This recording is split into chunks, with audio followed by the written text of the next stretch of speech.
നമസ്കാരം. വെസ്റ്റ് ബാങ്കിൽ Oscar award നേടിയ സംവിധായകന് ക്രൂരമർദ്ദനം. ഇസ്രയേലി കുടിയേറ്റക്കാരാണ് സംവിധായകനായ ഹംദാൻ ബില്ലാലിനെ അതിക്രൂരമായി മർദ്ദിച്ചത് എന്നാണ് റിപ്പോർട്ട്. ഇദ്ദേഹത്തിൻ്റെ വീട് ആക്രമിച്ച 15ഓളം വരുന്ന സംഘം ആയുധങ്ങളുമായിട്ടാണ് അവിടെ എത്തിയിരുന്നത്. പലരുടെയും കയ്യിൽ വടികളും കത്തിയും എല്ലാം ഉണ്ടായിരുന്നു. ഒരാളുടെ കയ്യിൽ തോക്കുണ്ടായിരുന്നതായിട്ടാണ് ദൃക്സാക്ഷികൾ പറയുന്നത്. ഇവർ അദ്ദേഹത്തെ അതിഭീകരമായി മർദ്ദിക്കുകയായിരുന്നു. ഹംദാൻ്റെ തലയിൽ നിന്ന് രക്തം ഒഴുകുന്നത് കാണാമായിരുന്നു എന്നാണ് ദൃക്സാക്ഷികൾ പറയുന്നത്. തുടർന്ന് ഇവർ വീടിൻ്റെ ചില്ലുകൾ അടിച്ചു പൊട്ടിക്കുകയും വീടിന് നേരെ ശക്തമായ തോതിൽ കല്ലേറ് നടത്തുകയും ചെയ്തു. ഇതുകൂടാതെ അവിടെ പാർക്ക് ചെയ്തിരുന്ന ഹംദാൻ്റെ കാർ ഇവർ തല്ലി തകർക്കുകയും കുറേ നേരത്തേക്ക് ഇവർ വൻതോതിലുള്ള അക്രമമാണ് ആ പരിസരത്ത് അഴിച്ചുവിട്ടത് എന്നാണ് അയൽക്കാർ പറയുന്നത്. മാത്രമല്ല, മർദ്ദനത്തിൽ ക്രൂരമായി പരിക്കേറ്റ ഹംദാനെ ആശുപത്രിയിലേക്ക് മാറ്റുന്നതിനായി ആംബുലൻസ് എത്തിയിരുന്നു. ആംബുലൻസിൽ വെച്ച് ഇദ്ദേഹത്തിന് പ്രാഥമിക ശുശ്രൂഷ നൽകുന്ന വേളയിൽ അവിടെ എത്തിയ ഇസ്രായേൽ സൈന്യം ഇദ്ദേഹത്തെ പിടിച്ചുകൊണ്ട് പോവുകയായിരുന്നു എന്നാണ് പറയുന്നത്.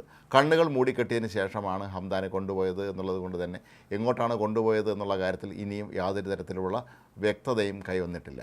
ഈ വർഷത്തെ ഓസ്കാർ പുരസ്കാരങ്ങളിൽ മികച്ച ഡോക്യുമെൻ്ററിക്കുള്ള പുരസ്കാരം നേടിയ നോ അതർ ലാൻഡിൻ്റെ സംവിധായകർ ഒരാളായിരുന്നു ഇദ്ദേഹം. തെക്കൻ എബ്രോണിലുള്ള ഫലസ്തീൻ ഗ്രാമമായ സൂസിയയിലേക്ക് നിരവധി കുടിയേറ്റക്കാരാണ് എത്തിക്കൊണ്ടിരിക്കുന്നത്. നോ അതർ ലാൻഡ് മറ്റ് നിരവധി ഡോക്യുമെൻ്ററികളെ പിന്തള്ളിയാണ് ഇത്തവണ ഓസ്കാർ പുരസ്കാരം കരസ്ഥമാക്കിയത്. ഈ ഓസ്കാർ അവാർഡ് നേടുന്നവരെ ചിത്രം പ്രദർശിപ്പിക്കാൻ അമേരിക്കയിലെ പല തിയേറ്ററുകളും തയ്യാറായിരുന്നില്ല എന്നുള്ളതാണ് മറ്റൊരു പ്രധാനപ്പെട്ട കാര്യം. ഈ ഡോക്യുമെൻ്ററിയുടെ ഇതിവൃത്തം എന്ന് പറയുന്നത് ഇസ്രായേൽ സൈന്യം ഫലസ്തീനിൽ നടത്തുന്ന കയ്യേറ്റമായിരുന്നു. അവിടെ നടക്കുന്ന സൈനികരുടെ അതിക്രമങ്ങളും കുട്ടികൾ ഉൾപ്പെടെയുള്ളവരെ കൊല്ലുന്നതുമൊക്കെയാണ് ഈ ഡോക്യുമെൻ്ററിയിൽ ഉൾപ്പെടുത്തിയിരുന്നത്. വർഷങ്ങൾ കൊണ്ടാണ് ഈ ഡോക്യുമെൻ്ററി ചിത്രീകരിച്ചിരുന്നത്. ഏതാണ്ട് 5 വർഷത്തിലധികം എടുത്താണ് ഈ ഡോക്യുമെൻ്ററി ചിത്രീകരിക്കുകയും ചെയ്തത്. എന്നാൽ ഈ ഡോക്യുമെൻ്ററി പുറത്തിറങ്ങിയതുകൂടി തന്നെ ഹംദാൻ ബില്ലാൽ ഇസ്രായേലിൻ്റെ ഹിറ്റ് ലിസ്റ്റിൽ പെടുകയായിരുന്നു. വെസ്റ്റ് ബാങ്കിലെ ജൂത കുടിയേറ്റക്കാരൊക്കെ തന്നെ ഈ ഡോക്യുമെൻ്ററിയിൽ പ്രകോപിതരായിരുന്നു. അതുകൊണ്ടാണ് അവർ ഹംദാനെ ഇപ്പോൾ മർദ്ദിച്ചത് എന്നാണ് പറയപ്പെടുന്നത്. എന്നാൽ സൈന്യം പറയുന്നത് നേരെ തിരിച്ചാണ്. ഈ മേഖലയിൽ ഇരു വിഭാഗങ്ങൾ തമ്മിൽ, അതായത് ഫലസ്തീൻ പൗരന്മാരും ഇസ്രായേലി കുടിയേറ്റക്കാരും തമ്മിൽ അങ്ങോട്ടും ഇങ്ങോട്ടും നേരത്തെ ശക്തമായ കല്ലേറും ആക്രമണമൊക്കെ തന്നെ നടന്നിരുന്നു. ഇതിൻ്റെ ഒരു ഭാഗമായിട്ടാണ് ഹംദാൻ്റെ വീടിന് നേർക്കും ആക്രമണം ഉണ്ടായത് എന്നും അതേ തുടർന്ന് സമാധാനം പാലിക്കുന്നതിന് വേണ്ടിയാണ് തങ്ങൾ എത്തിയത് എന്നുമൊക്കെയാണ് സൈന്യം അവകാശപ്പെടുന്നത്. എന്നാൽ നാട്ടുകാർ പറയുന്നതാകട്ടെ അക്രമികളെത്തിയത് സൈനിക വേഷത്തിലായിരുന്നു എന്നാണ്. ഇവർക്കൊപ്പം യഥാർത്ഥ ഇസ്രായേൽ സൈനികരും ഉണ്ടായിരുന്നുവെന്നും ഇവരെല്ലാം കൂടി ചേർന്ന് നേരത്തെ ഗൂഢാലോചന നടത്തി വലിയൊരു പദ്ധതി തയ്യാറാക്കിയതിന് ശേഷമാണ് ഈ ഗ്രാമം ആക്രമിച്ചത് എന്നുമാണ് ഫലസ്തീൻ സംഘടനകൾ ആരോപിക്കുന്നത്.